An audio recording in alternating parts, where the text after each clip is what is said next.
I've often wondered why we don't use the Senate chamber more effectively and more often. It's a beautiful place.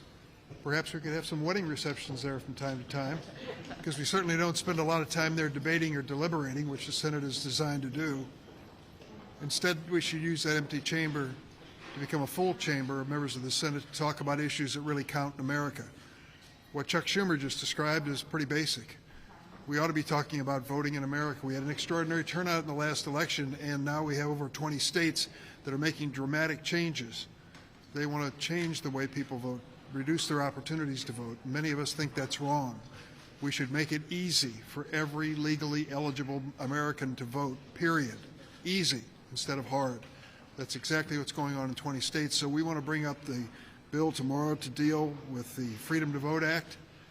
And what kind of a response do we get from the Republican side? Well, we already know what it is. They want a filibuster. Now, it's not surprising if you're a student of history that anyone uses a filibuster on a basic civil right like voting. The Republicans hate to hear it, but the filibuster has always been the weapon of choice when you want to beat down civil rights. There's a historian by the name of Sarah Binder, and she looked at the use of the filibuster between 1917 and 1994. And exactly half of the time it was used to stop civil rights progress.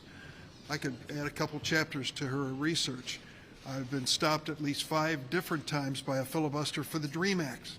So in your area of civil rights, the Republicans and others in the past in the Democratic Party have used the filibuster. In the 1960s, it was the Democrats.